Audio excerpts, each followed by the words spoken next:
We're here at historic Jackson Square, New Orleans, as the Cards get ready to take on the Gators in the Gator Bowl tonight at 8:30. I'm joined by Paul Rogers, the WHAS radio analyst. And Paul, a big challenge for the Cards. I believe last I checked, they were 2-touchdown underdogs. Not many people really giving them a chance to win this game, but in your mind, this is a big chance for this program to really make a statement. Yeah, it is, and I understand the margin. I mean, look what Florida has done in the toughest conference in the league, and Louisville had one narrow escape after another in one of the weaker conferences in the country. So the spread is legit, but I still think you never really know for sure how good a team is until they play another really good team. These guys won't be intimidated by Florida because a lot of them are from Florida and kind of know that whole environment. They're healthier than they've been in a long time, probably since the very beginning of the year, and I think that will help. So I just think Louisville's going to make it a close game, and if some things go right, and when you got a guy like Bridgewater on your side, an upset's hardly impossible. You hear, a lot of people said, we were surprised. We're surprised to be, I heard President Ramsey, there was a lot of sentiment. Well, there's some surprise that you're even here, but this was a team that preseason was the overwhelming favorite in the Big East. Stubbed their toe a couple times during the regular season, but you look at the big picture, they really had a solid year. Yeah, they did basically what they were predicted to do. As you said, they were a solid #1 pick in the league. People kind of got caught up in the going undefeated thing, and we all know how difficult that is to do.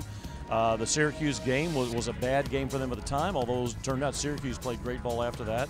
The UConn game is still kind of a mystery game, but in the end it still came down to that last game at Rutgers, which they won. So here they are where they were predicted to be. Maybe they didn't dominate the way people would like to have seen, but they won the games, and that's the most important thing. We talked to some of the U of L players this week about the lack of respect and the fact that people don't give them much of a chance to win this game. I mean, just to go against any team, but just a SEC team, it's just a big game to show everyone that we can compete with the best. Yeah, well, we're the underdogs, so I mean, a lot of people think we're just, we haven't been to BCS in a while. No one on this team went to the Orange Bowl when Louisville went back a couple of years ago. But yeah, we're here to play the game. We're here to surprise some people. My whole area they're all Gator fans. So when I went home before the bowl game, they're all just talking, But I mean, I've always liked the Gators, but I mean, Louisville's my team. Louisville's my home now. So yeah, we have a lot to prove. No one's giving us a chance. But we'll let the talking be done on Wednesday. Speaking of the Florida Gators, they've been one of the country's best teams all season long, and many people felt like they were just a hair away from actually playing for the national title.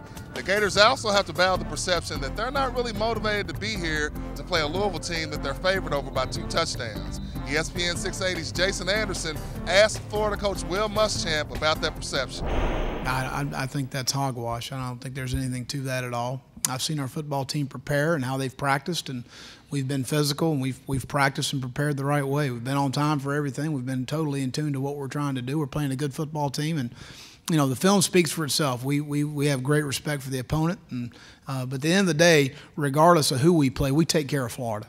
And as long as we'll prepare the right way, which we have, we'll play well. Paul, one of the players who will be in the spotlight for the big game is Teddy Bridgewater. Had an outstanding sophomore season. Was banged up late. There's been a lot of questions about his health. But talk about the year Teddy's had. Just from watching, he's had one of the best years the Louisville quarterback's ever had. And that's a pretty strong, that's saying a lot. He really has. I mean, what he's done and what he did particularly in the Rutgers game was of heroic proportions that people will talk about for years to come, hobbled on the one leg and the bad wrist. But that game aside, I mean, what he did from day one this season was make good decisions, be the Louisville leader, set examples in every way. He's so athletic, he's so crafty. He's got versatility with arm strength, with touch, with mobility. You name it, he's got it all, and he put up the numbers this year to back it. I watched him in practice the other day. He looked like he was moving around okay, not 100%. Now, what do you expect from them? I mean, will they do anything different? I know in the Rutgers game, he really couldn't take shotgun snaps. What are you expecting to see out of Teddy from a health perspective? I think what we see from Teddy, if he's not at 100% full strength, it won't be enough that any of us can tell. I think he'll be basically the Teddy Bridgewater at his best. I think he'll be able to run. I think he'll be able to throw. I think he'll be able to take snaps with either hand or work under center to take snaps and whatever's necessary. I'd be surprised if anybody who didn't know watches Teddy and says, there's something not quite right with him. I don't think it'll be the case at all. Teddy how big is this, not only for, everybody talks about the program, how this could be a statement game, how this could propel them in the polls, but for Teddy Bridgewater, I know I heard Charlie Strong say, hey, I thought you can make a case for him being a finalist going to New York this year, but to put him in that early conversation next year, this is big for him, don't you think? It is, and if he has a big game here, he's going to be talked about all next season. But keep in mind, when this season started, nobody knew who Johnny Manziel was. So you can come from nowhere to win the Heisman Trophy. But if you are at a school like Louisville, which isn't quite the national profile of a big SEC school or a Notre Dame or a Southern Cal, somebody like that, to perform on the big stage tonight to back up the season he's had is going to have him in the minds of people, and they'll all be watching him to start next year. And Teddy gets a lot of attention, and deservedly so, but he's got some weapons, particularly a receiver, that have been coming through for him all year long. Yeah, they would love to run the ball a little better. When they had Sonoris Perry, they did, but that notwithstanding, I'm not sure Teddy's receivers get enough credit. Yes, he throws some great balls, and yes, he makes some great plays and decisions,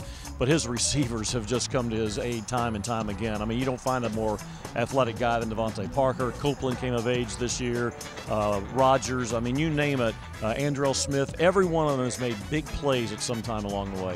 And naturally, Teddy Bridgewater was a hot topic at today's press conference. We'll hear from Charlie Strong and Will Muschamp. Let's hear what they had to say about the talented quarterback. Teddy, the last few weeks have really been to his advantage because now he's been able to get healthy. And you look at it, our game plan is all about Teddy. So Teddy's healthy now, so we're going to progress. And if Stein has to come in and play, we will use him. But right now, it's on Teddy. First thing that jumps out is just Teddy Bridgewater. He's an outstanding player. He's accurate. They put a lot on him at the line of scrimmage as far as the run in the pass game. He's very accurate. I think he makes very good decisions. He creates a lot of off-rhythm plays with his legs, and he scrambles to the throw. He's not scrambling to run it as much as you would think. So I think just a really good decision maker is what I see. We're here with one of my all-time favorite families, the family of U of L receiver Devontae Parker. First of all, this is one of my buddies here. We go way back. Tracy Parker. Renika Parker. Devontae's mama right here. And I'm his uncle, Uncle Rodney. Uncle Marcus Blakey. His grandmother, Yvonne Parker. Grandmama Parker right here. His big cousin, Corey Blakey. His aunt, Marla Blakey. His little cousin, Marissa Blakey. His aunt, Connie.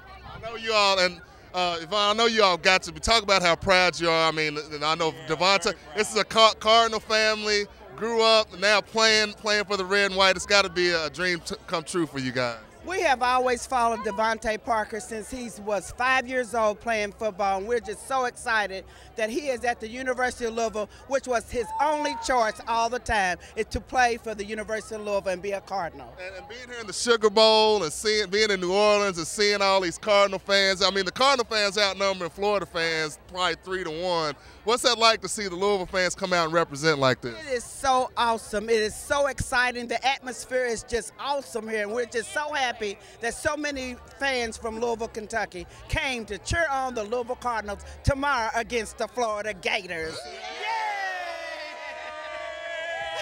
It was a great year to be a Cardinal fan all around. A Final Four, going to the ACC, Coach Strong staying, Sugar Bowl. How can you top that? What's on your New Year's resolutions list for 2013? I just hope and pray that the Louisville Cardinals will be even more exciting for 2013 as they were for 2012. You heard it right from the family of one of the best players in the U of L program. Parkers, thank you so much. Enjoy the game.